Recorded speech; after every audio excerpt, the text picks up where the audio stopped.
Nitrogen oxide molecule.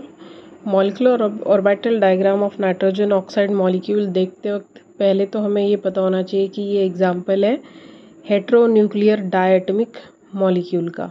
इससे पहले जो हम पढ़ते हैं वो है कार्बन, ऑक्सीजन, नाइट्रोजन, इस तरह के डायटमिक मॉलिक्यूल्स जो मोनोन्यूक्लियर है, मीन्स एक ही टाइप के एटम से बने हुए हैं। यहाँ पर ये हेट्रोन्यूक्लियर है, यानी डिफरेंट टाइप ऑफ एटम्स, उनका डायटमिक यानी दो एटम से बनने वाले मॉलिक्यूल्स। उसमें का एग्जांपल एक है नाइट्रोजन ऑक्साइड। नाइट्रोजन ऑक्साइड में अब पहले हमेशा की तरह हम टोटल काउंट ऑफ इलेक्ट्रॉन निकालेंगे। तो यहाँ पर सिर्फ वैलेंस इलेक्ट्रॉन देखें, यानी 1s वाला शेल हम छोड़ देंगे। तो 1s वाला शेल छोड़ने के बाद में नाइट्रोजन ऑक्साइड में 5 इलेक्ट्रॉन नाइट्रोजन के और 6 इलेक्ट्रॉन ऑक्सीजन के, ऐसे टोटल 11 इलेक्ट्रॉन्स काउंट यहाँ पे बनता है। अब जब भी हम हेट्रोन्यूक्लियर डायटमिक मॉलिक्यूल्स को स्टडी करते हैं तो हमें ये ध्यान में रखना होता है कि in case of heteronuclear molecules the orbitals of more electronegative element और एटम, दोनों पार्टनर जो बॉन्ड बना रहे हैं जैसे N और O, तो उनमें से एक ज़्यादा इलेक्ट्रोनेगेटिव होगा।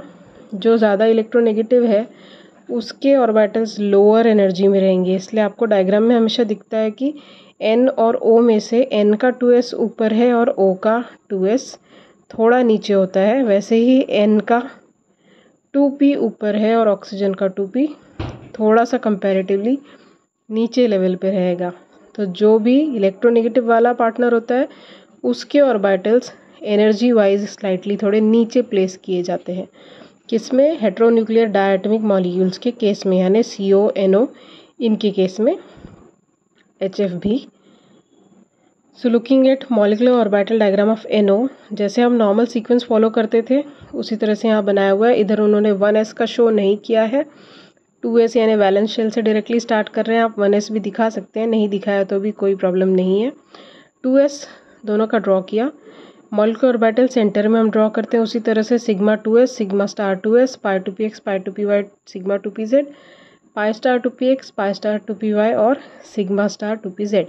ये सब ड्रॉ करने के बाद जितने इलेक्ट्रॉन्स हैं वो फिल करते चलेंगे। तो 2s में दोनों के 2-2 इलेक्ट्रॉन थे जो हमने सिग्मा 2s और सिग्मा स्टार 2s में फिल कर दिए। यहाँ पे 2p 3 होता है नाइट्रोजन में और इधर 2p 4 होता है ऑक्सीजन में। तो 4 + 3 7 इलेक्ट्रॉन है, 1 2 3 4 5 6 और लास्ट वाला 7th यहाँ पे ऑड इलेक्ट्रॉन रह जाता है, जिसकी वजह से ये ओवरऑल मॉलिक्यूल कैसा रहेगा? पैरामैग्नेटिक रहेगा, since it contains 1 odd electron. अब रही बात इसके बॉन्ड ऑर्डर निकालने की, तो लास्ट में हम बॉन्ड ऑर्डर निकालते हैं।